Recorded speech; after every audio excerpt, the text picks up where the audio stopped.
Good morning, everybody. Welcome back to the Lawnmower Detective. And today we are going to be talking about a wonderful mechanism. This is a manual PTO engagement, or some people call it shepherd's hook because of the little shepherd's hook shaped thing that lever goes into. But it engages your blades on a lot of these silly mowers. But here's the part number.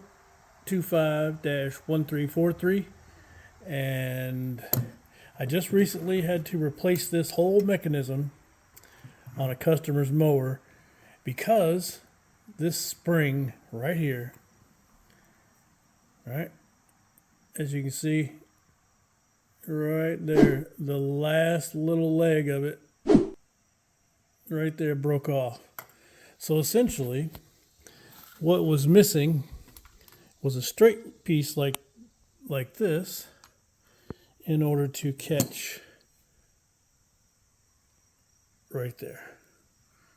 So what I decided to do was I went on Amazon and ordered some spring wire, and after several failed attempts, one I rolled it the wrong way, and then this one here just completely failed. But nonetheless, this was the closest one, but I finally got it to spring in the right direction, because if you rotate it the wrong way, it'll spring the opposite direction. It'll open instead of close. So after a couple of tries, I went over here and I found a piece of this round stock and cut a groove in the end of it, and that way I could put the end of, let me grab a piece of it real quick. Let me drag you through the mess. Oh, sorry. And we're spinning, spin.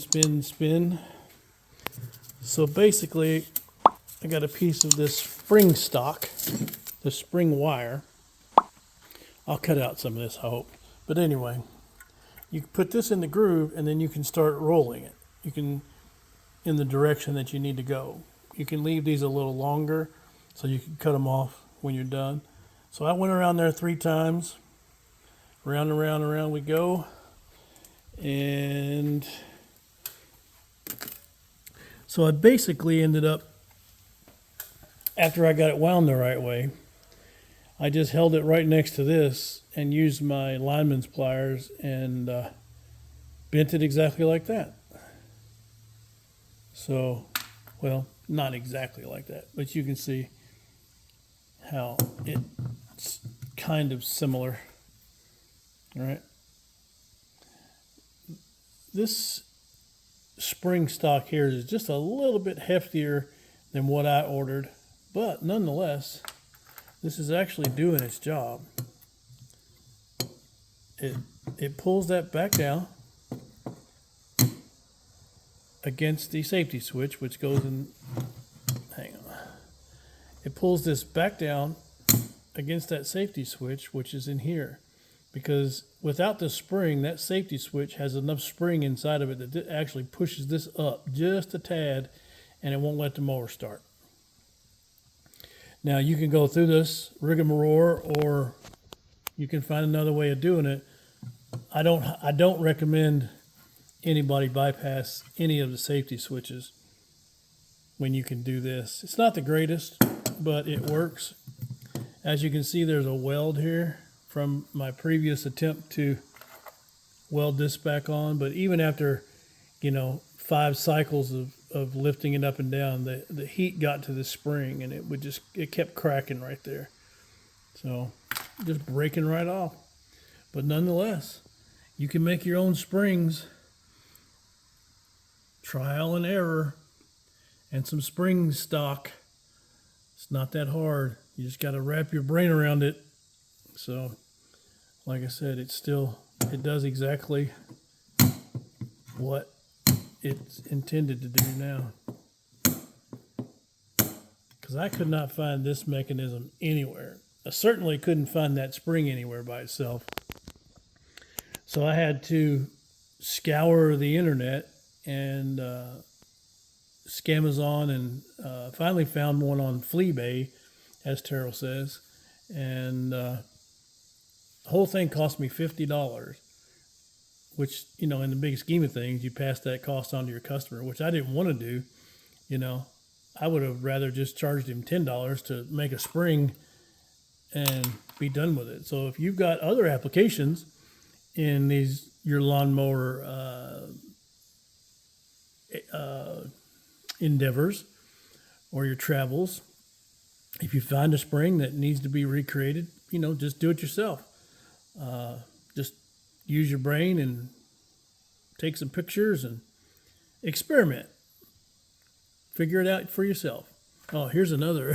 Here's my first rendition laying over here. That was a total failure. But it's a learning process. And now I know that in the future, if I have another one of these come in, I can just make a new spring and wrestle it like an anaconda. But nonetheless, it's possible. So let that be a lesson to you, and I hope that helps you. Helps you save some money and keep some of these old machines back mowing, and keep these old machines alive as long as possible, because they don't make them like they used to. But in the meantime, you all take it easy. Take care of each other. Take care of yourselves. And more importantly, don't forget, it's donut time. Well, gang, here's the situation. I forgot to show you this. I went through 3 renditions of the size of this. See how this is way bigger? But this is the end product right here. This is way bigger than that. It's a little bit bigger than that, but it's almost the same diameter as that. Now, don't be fooled by that, because if this is your finished diameter you're looking for, you have to wind that thing way smaller. So when you let go of it and it springs back, it will be this size and not that size. So you have to wind it tighter, because when it does spring back, then this was just a reference. So I tried it around this first, and it came out and it was twice as big as this. And then I went to the smaller version, and it when it unwound, it was still too much, too bigger. That's not even a word. It was still way bigger than this was supposed to be. And then I used the smaller diameter, and that when it unwound, I had to unwind it just a little bit in order to get it over the bushing that's in there. So just food for thought.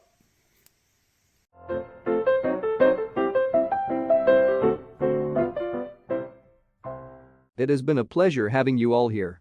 Please don't forget to give this video a like, and please subscribe. Last but not least, click the notification bell so you will know when new videos are posted. Thanks to all of you for your support.